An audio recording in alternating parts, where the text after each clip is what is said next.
السلام علیکم ورحمۃ اللہ وبرکاتہ حامدہ و مصلیٰ اما بعد فاعوذ باللہ من الشیطان الرجیم بسم اللہ الرحمن الرحیم قال اللہ تعالی فی کلامہ المجید والفرقان الحمید ان اللہ لا یغفر ان یشرک بہ ویغفر ما دون ذلک لمن یشاء صدق اللہ العظیم۔ میرے محترم ساتھیوں، یعنی کہ ہمارے سماج میں یا ہمارے گاؤں دیہات میں لوگوں کو پوچھنے کے بعد یعنی کسی سے سوال کرنے کے بعد پتہ چلتا ہے کہ اگر علم ہے تو پتہ چلتا ہے کہ اس نے شرک کیا ہے۔ بس صرف سوال کا جواب دیا اور اس نے شرک کیا۔ وہ کون سی کلمات ہے، وہ کون سی لفظ ہے جس کو ہم کہنے کے بعد ہم شرک کر بیٹھے ہیں اور ہمیں پتہ بھی نہ چلے۔ میرے محترمہ سے دیکھیے، شرک ایک ایسی چیز ہے، ایک ایسی بھیانک لفظ ہے اور اللہ پاک رب العالمین کے ساتھ اتنا بڑا گناہ باندھنا ہوتا ہے جس کو اللہ پاک رب العالمین معاف نہیں کرتے، کیونکہ اللہ پاک رب العالمین نے قرآن کریم میں ارشاد فرمایا شرک کے سوا ہر اس گناہ کو معاف کر دیتا ہے جو شرک سے بری ہو۔ یعنی اگر آپ نے شرک کیا اور اس کے بعد شرک کے علاوہ بہت سارے گناہ کیا، اللہ پاک رب العالمین آپ کی بہت سارے گناہوں کو معاف کر دیں گے، لیکن شرک کو کبھی نہیں معاف کرے گا۔ کیوں؟ اس لیے کہ ہم خود دیکھتے ہیں کہ ہم جس پد میں ہیں، ہم جس درجہ میں ہیں، ہم جہاں کے لوگ ہیں، ہم جہاں کے مرتبہ جس مرتبے کے ہم قابل ہیں، اگر اس مرتبے میں کسی اور کو ہمارے ساتھ جوڑا جائے تو ہمیں وہ برداشت نہیں ہوتا۔ تو اللہ پاک رب العالمین جس نے یہ پوری کائنات بنایا ہے، جو ہم سب کا خالق و مالک ہے، رزاق ہے، حکیم ہے، رحمان ہے، رحیم ہے، مالک ہے، قدوس ہے، سلام ہے، مؤمن ہے، مہیمن ہے، عزیز ہے، جبار ہے، متکبر ہے، خالق ہے، سمیع ہے، بصیر ہے، احد ہے، صمد ہے، لم یلد ولم یولد ولم یکن لہ کفوا احد، جو اتنی ساری چیزوں کے مالک ہے، جو ان ساری صفاتوں کا مالک ہے، اب وہ اللہ پاک رب العالمین کیسے برداشت کرے گا کہ اس کے ساتھ کسی اور کو شریک ٹھہرایا جائے، اس کی ملوکیت میں کسی کو حصہ بنایا جائے اور اللہ پاک رب العالمین اس کو معاف کر دے؟ کبھی نہیں ہو سکتا۔ اس لیے شرک کے علاوہ جو بھی گناہ ہے اللہ پاک رب العالمین معاف کے لیے تیار ہے، لیکن شرکی گناہ ہے وہ اللہ پاک رب العالمین کبھی نہیں معاف کرے گا۔ ہاں، اس وقت تک معاف نہیں کرے گا جب تک وہ خالص دل سے توبہ نہ کرے۔ اس لیے میرے محترم ساتھیوں، کبھی بھی اگر آپ سے کوئی یہ سوال کرے کہ آپ کی حال کیا ہے، آپ کبھی ایسے مت کہنا کہ اگر میرا یہ 2 گائے نہ ہوتا تو میری تو حالت ہی خراب ہو جاتا، اگر میری دکان نہ چلتی، اگر میرے بیٹے نوکری نہ کرتا تو میں تو گیا۔ اس طرح کے کلمات آپ اپنی زبان سے کبھی نہ نکالنا، کیونکہ اس طرح کی کلمات کو نکالنے سے آپ کی جو دل کی جو اللہ پاک رب العالمین کے ساتھ جو وشواس ہے، ہمارا جو عقائد ہے، عقیدہ ہے کہ اللہ پاک رب العالمین ہر چیز کا مالک، خالق، رازق ہے، وہی ہم کو چلاتا ہے، وہی ہمیں روزی دیتا ہے، وہی ہمیں رزق دیتا ہے، وہ رزق کا مالک ہے۔ اگر ہمارا اس عقیدے میں ٹکے رہنا ہے تو ہمیں اس طرح کہنا ہوگا کہ اللہ کا شکر ہے کہ اللہ پاک رب العالمین مجھے اپنی بیٹی کی نوکری کے ذریعے، یہ نوکری کے وسیلے سے مجھے پال رہا ہے۔ اس طریقے سے کہنا، اس طرح سے کہنا تو شرک نہیں ہوگا۔ اس لیے میرے محترمہ ساتھیوں، حضرت ابو ہریرہ رضی اللہ تعالیٰ عنہ کی ایک روایت ہے، نبی اکرم صلی اللہ علیہ وسلم نے فرمایا کہ اللہ پاک رب العالمین قیامت کے دن جو مناظر ہوں گے، جنت کے جو مناظر ہوں گے، اس میں اس طرح کا ہوگا، حدیث میں یہ لفظ آیا ہے کہ تفتح الجنت یوم الخمیس یوم الاثنین، یعنی سوموار اور جمعرات کے دن جنت کے دروازوں کو کھول دیے جائیں گے۔ کس دن؟ سوموار اور جمعرات کے دن جنت کے دروازوں کو کھول دیے جائیں گے، اور وَلِكُلِّ عَبْدٍ فَيَغْفِرُ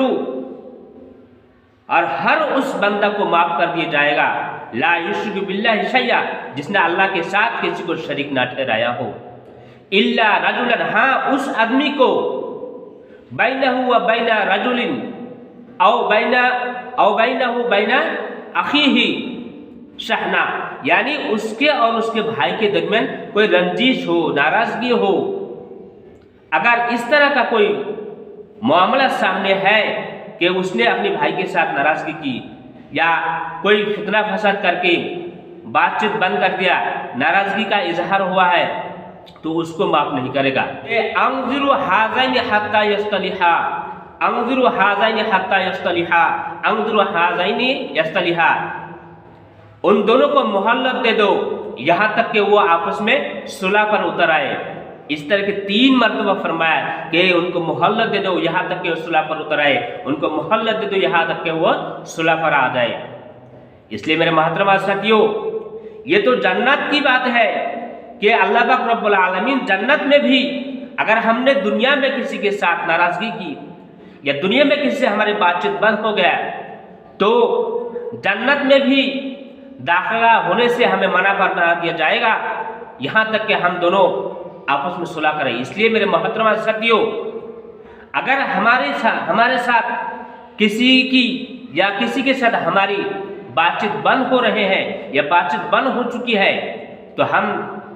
یہ چاہیں گے کہ دنیا میں قبر میں جانے سے پہلے ہماری صلح ہو جائے، ہم صلح کریں۔ اور حضور اکرم صلی اللہ علیہ وسلم کی ایک حدیث میں یہ آیا ہے کہ اگر 2 آدمی جھگڑا کر کے آپس میں ان کی بات چیت بند ہو گیا تو ان دونوں میں سے جو پہل کرے گا، یعنی جو پہلے بات چیت شروع کرے گا تو اس کا درجہ بہت بلند ہوگا، اور اگر ان کی بات چیت دیکھ کر کوئی تیسرا آدمی ان دونوں کے درمیان آپس میں صلح کرا دے تو یہ بہت بہترین بندہ ہے اللہ پاک رب العالمین کے نزدیک۔ اور حضور اکرم صلی اللہ علیہ وسلم نے فرمایا کہ تم آپس میں صلح کرو، تم آپس میں صلح کرو، کبھی ایسا نہ ہو کہ تم بغیر صلح کیے ہوئے دنیا سے نکل پڑو۔ اس لیے میرے محترم ساتھیوں، دنیا میں جہاں تک ہو سکے آدمی سے میل ملاپ کر رہیے، مل جل کر رہیے، اور ایک دوسرے کو سلام کیجیے، محبت بھری نظروں سے ان کو دیکھیے، اور ان کی ہر دکھ سکھ میں ان کا ساتھ دے، تاکہ اللہ پاک رب العالمین جب آپ کو دنیا سے اٹھا لے تو دنیا میں لوگ آپ کی پرشنسا کرے، تعریف کرے، آپ کی گنگان گائے، آپ کی صفات بیان کرے، آپ کی خصلت بیان کرے، اور آپ کی صفات گن خصلت بیان کر کے اپنی بچوں کو سکھائے کہ فلاں آدمی ایسے تھا، فلاں آدمی ایسے تھا، ایسے اتنا بہترین کام کیا، یہ کہے۔ کبھی ایسا نہ کہے کہ فلاں آدمی چلے گیا تو بہت اچھا ہوا کہ پڑوسی آپ سکھ شانتی سے رہیں گے، ایسے نہ ہو۔ میرے محترمہ ساتھیوں، دنیا میں جب تک رہو گے تو آدمی سے یعنی خوش روی سے پیش آئے۔ حضور اکرم صلی اللہ علیہ وسلم جب بھی کسی سے بات کرتے تھے، جب بھی کسی سے کلام فرماتے تھے تو اپنی چہرے پہ ایک مسکراہٹ لے آدمی سے بات کرتے تھے، تاکہ اگر کوئی دشمن بھی ہو تو وہ دوست بن جاتے ہیں۔ دیکھیے میرے محترمہ ساتھیوں، میں ایک چیز بتاتا ہوں، اس کو دھیان سے یاد رکھنا۔ 3 چیزیں ایسی ہیں جو آدمی کی ایمان کو برباد کرتی ہے، آدمی کی جو ایمان ہے اس کو برباد کر دیتی ہے۔ نمبر 1، جاہلوں کے ساتھ بحث، یعنی اگر کوئی آدمی جاہل ہے، ان پڑھ ہے، نادان ہے، اور آپ پڑھے لکھے ہو، آپ جانتے ہو سب کچھ، اس کے باوجود کسی سے، اس جاہل سے یا اس نادان سے، اس ان پڑھ آدمی سے بحث کرتے ہو تو آپ سے کوئی مورکھ آدمی کوئی نہیں ہے، اور آپ کی ایمان برباد ہو جائے گا، آپ کو پتہ بھی نہیں چلے گا۔ اور دوسری چیز ہے عورتوں کے ساتھ رہن سہن، یعنی جو آدمی عورتوں کے ساتھ رہن سہن کرے گا، عورتوں جیسے ویوہار کرے گا، عورتوں کے ساتھ اٹھنا بیٹھنا کھانا پینا، یا ان کی لباس کی طرح اپنی لباس پہننا، یا ان کی طرح بات کرنا، ان کی طرح چلنا، یہ ایسی چیز ہے جو آپ کی ایمان کو برباد کر دے گا۔ اور تیسری چیز ہے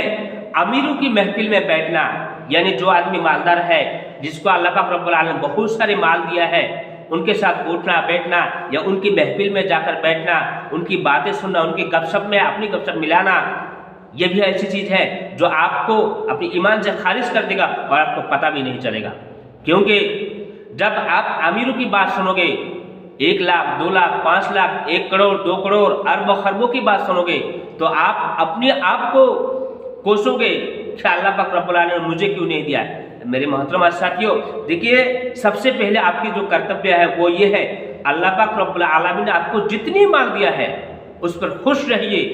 اس کے شکر ادا کیجیے، اور آپ کی نیچے کی طبقے کے جو لوگ ہیں ان کو دیکھیے کہ اللہ پاک رب العالمین مجھے تو جتنا دیا ہے لیکن اس کو اتنا بھی نہیں دیا ہے۔ اگر آپ نیچے دیکھو گے، نیچے طبقے کے لوگوں کو دیکھو گے تو آپ اللہ کا شکر ادا کرو گے، اور اگر آپ کسی امیر کو محفل میں جاؤ گے، ان کی باتیں سنو گے تو آپ اپنے آپ پر ترسو گے اور اللہ کی جو نعمت ہے اس کی ناشکری ادا کرو گے۔ اسی ناشکری کی وجہ سے آپ کی ایمان برباد ہو جائے گا اور آپ کو پتہ بھی نہیں چلے گا۔ اس لیے میرے محترم ساتھیوں، جو بھی باتیں میں نے ابھی آپ لوگوں کے سامنے رکھا ہے اس پر عمل کی پوری کوشش کیجیے۔ اللہ پاک رب العالمین ہم سب کو اس پر عمل کی توفیق عنایت فرمائے، آمین۔ وآخر دعوانا الحمدللہ رب العالمین۔ السلام علیکم ورحمۃ اللہ وبرکاتہ۔